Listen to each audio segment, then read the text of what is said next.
Okay, let's talk about solving exponential equations, and I'm going to solve this particular equation in this video. Matter of fact, in just 1 second, I'm going to show you the correct solution.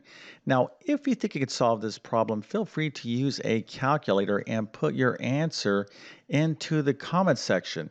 Now, this type of equation, you're going to see this topic like at the Algebra 2 level, college algebra level, some courses like that, certainly in pre-calculus, maybe intermediate algebra.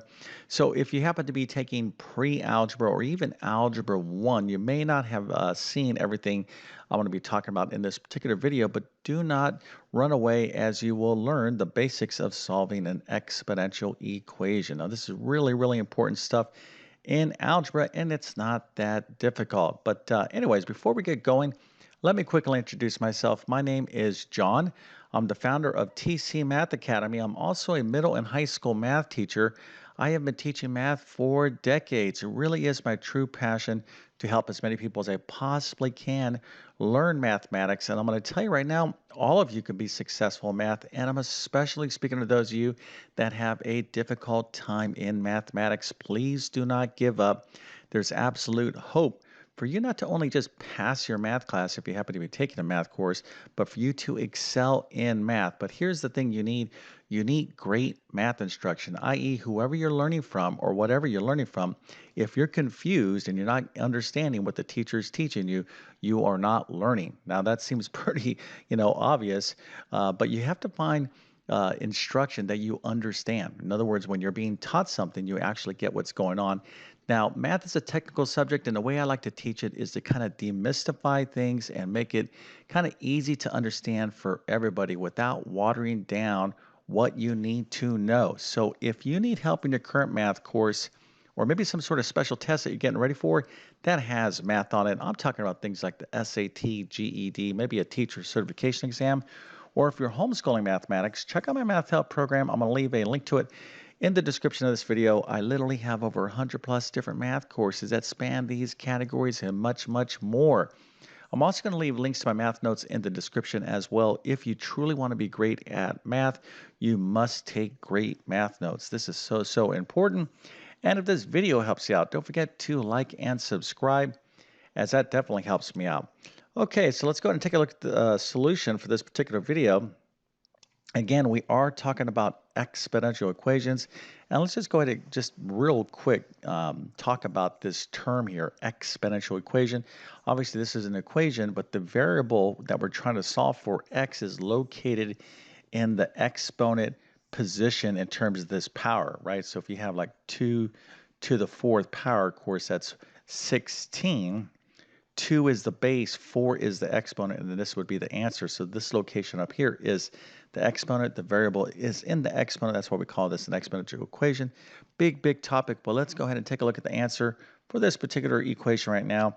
It is approximately 1.50. So that's what x would be equal to, approximately 1.50. I am rounding off a bit, but if you happen to get this correct, that's very impressive. Matter of fact, I'm definitely going to reward you with a nice little happy face, an A plus, a 100%, and a few stars so you can tell your friends and family that you know how to solve a basic exponential equation.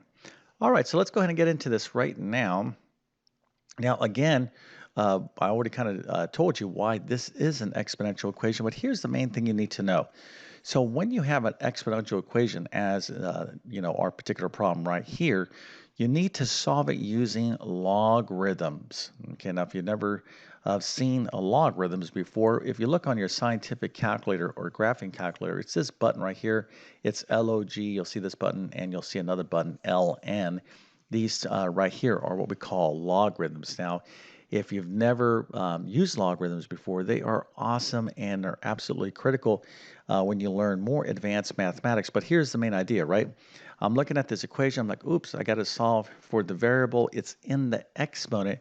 So I'm thinking, oh, exponential equation. I'm going to have to be using logarithms. Now, the reverse is true. If you see a logarithmic equation, of course, we don't have one here, you're going to be using exponents to solve that. So the main idea before we get started is that exponential functions and logarithmic functions are inverses of one another. Okay, so kind of keep that big picture in mind. You'll be able to solve both exponential and logarithmic equations. Now, of course, because we have an exponential equation, you're going to need to know something about logarithms, and I'll kind of explain some basic stuff here in a second. All right, so kind of getting that out of the way in terms of the big picture, let's look at the specific steps to solve an exponential equation. And I kind of just keeping this pretty simple and using easy language here. I can make this more detailed, but I think this is good enough. So the first thing is you want to isolate the power. Okay, now what am I talking about? Well, I'm talking about this part of the equation. All right, so we want to get this power. Now we have this power plus 5. Sometimes you have other things going on as well, but you want to isolate the power all by itself. And effectively what you want to do is to manipulate the equation such that you have the power on one side, like the left-hand side, and you have a number on the other side. So you're going to have to do some algebra to get to that stage. So that's your first kind of a series of steps that you need to do when we're solving an exponential equation. All right, so but once we got it down to this, what we're going to do is take the log or the ln, that's ln, not in. That's basically both of these are logarithms. We're going to take the log of both sides. Now, let me just tell you real quickly here, because a lot of you are probably confused. Log, this here is a common log. It's log base 10. ln is what we call the natural log. It's log base e. Again, if you don't know much about logarithms, all this stuff you can learn thoroughly if you check out any one of my courses. I would recommend my Algebra 2 course. If you happen to be in pre-calculus, I teach this in that course as well, but it will not be in my Algebra 1 course, as you don't really, most students will not get into logarithms until Algebra 2 or college algebra. Okay, so anyways, we're going to go ahead and take the log of both sides. Now, how do you know whether you take the ln or common log? This is log base 3. Now, if I had a problem like e to the 2x is equal to 1, this is the natural base e. So anytime you see e, you'll take the ln, okay, the natural logarithm. If you see numbers as a base other than e, just take the log or the common log. Now, if you did take the natural log, you still would get the answer right, but it's just more kind of typical to just take that common log. Okay, so we're going to take the log of both sides, and then lastly, we're going to use the property of logs or logarithms to solve for that variable. All right, now if you again, haven't studied logarithms in detail, I'm going to go ahead and show you an example of these 3 steps, and you'll at least get a sense of what's going on. But again, if you are taking this should be if you're taking Algebra 2 or if you're studying logarithms, this should be a very easy problem to solve. All right, so first things first, I'm going to isolate this power. I don't want this, have this power plus 5 is equal to 86. So let's go ahead and just subtract 5 from both sides of the equation. In other words, I'm going to get rid of this 5 so I can get the power all by itself. And when I do that, I got my power, 3 to the 2x plus 1, is equal to 81. All right, so now that is the first step. So what do I need to do? Well, now I need to take the logarithm of both sides. All right, so let's go ahead and do that right now. All right, so I'm going to take the log of both sides, and you're basically going to write it just as I'm writing it right here, okay? So one thing you need to be aware of is the logarithm of a number, okay, like the log of 81 right here. You can actually, this is a decimal, okay? Now you can actually compute this in your calculator. So when you're looking at this in your kind of mind's eye, just think, oh, this is just a number, right? Even though you're using this notation, log, you have to conceptually think of it as a number because that's what it is. So just keep that in mind, but we're not going to actually do any number crunching right now. In other words, we're not going to change this log 81 into a decimal right now. If you've been solving your exponential equations that way, that's not a good way of doing it. We'll use our calculator at the very end of this problem. Okay, so we're taking the log of both sides. Now, the reason why we take the log of both sides is because we have a property of logarithms. It's such an awesome property. Basically, what it allows us to do is when we have a power like this and we have the exponent, when we take the log, we have a property that we could just take this whole exponent and put it in front of the log. Let me just tell you right here, if I have 2x like so, and I go log 2x, I can drop this x in front of the log. That's equal to x log 2. Okay, this is really the key to solving exponential equations, this particular log property. And so when we do this, we're going to end up with this right here. Okay, so notice our exponent drop down right here, 2x plus 1 times log 3 is equal to log 81. Now, this is just a basic algebra problem. Okay, you might be saying, what are you talking about, Mr. YouTube Math Man? Listen, this is a basic algebra problem because log 3 is just a decimal. Okay, you can convert this into a decimal right now. Same thing with log 81, and then just use the distributive property to and your basic algebra skills to solve this equation. But you don't want to do that again right now. You want to use your calculator at the very, very end, because sometimes you're going to be given problems that you won't be allowed to use your calculator, but you can still express the final answer here without a calculator. I'll show you what I'm talking about in a second. So, but you have to keep in mind again that this is a number and this is a number. So what do we have to do? Well, we have to use the distributive property to solve for x. All right, so I'm just going to distribute this number times 2x and 1. So that'll be log 3 times 2x. Now, it's very tempting to take that log 3 and this be like 3 times 2 is 6. You can't do that because log 3 is a decimal value. Okay, it's its own kind of number in and of itself. But we're going to have to figure this out in at the very end of this problem.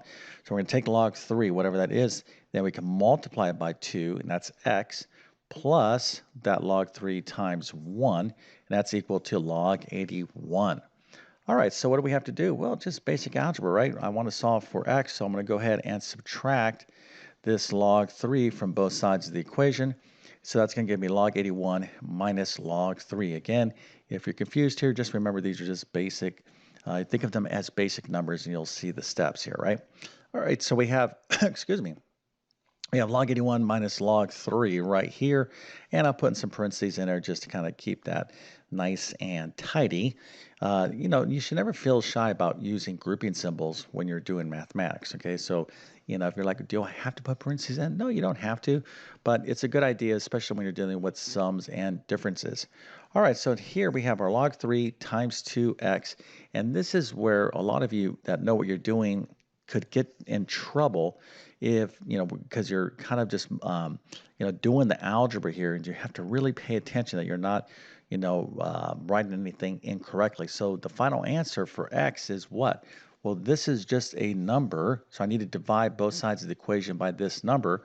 So we have log 81 minus log 3, all that divided by log 3 times 2. So now you have to get your calculator out and use parentheses. If you're not comfortable typing all this in at one shot into your calculator, the answer, again, is going to be 1.5, approximately 1.50. So go ahead and practice doing this. Now, if you're like, oh, this is a lot to kind of type in at once, well, what you can do is just type, get the answer to this, log 81 minus log 3, get that decimal value, and then divide it by log 3. You have to find log 3 first, and then multiply by 2, and then just take these two numbers and divide them, and you should get approximately 1.50. Now, I'm going to strongly suggest that if you are at this particular level of mathematics, Algebra 2, College Algebra, Pre-Calculus, that you get really good at using your graphing calculator or scientific calculator. For most of you out there, it will be a graphing calculator, and that's better because the graphing calculator has a bigger screen so you can see what's going on. But in terms of exponential equations, I would say that, it's kind of like your salsa or hot sauce, right? You have like the mild, the medium, and then the hot. This problem here I would, classify as kind of like a mild. It's not that difficult of a problem in terms of exponential equations. So if you found this difficult, you just simply need to learn, learn the material, the topics involved, the skills involved, and practice, practice, practice, and make sure you can do these more advanced level problems. Okay, so with that being said, I definitely wish you all the best in your mathematics adventures. Thank you for your time and have a great day.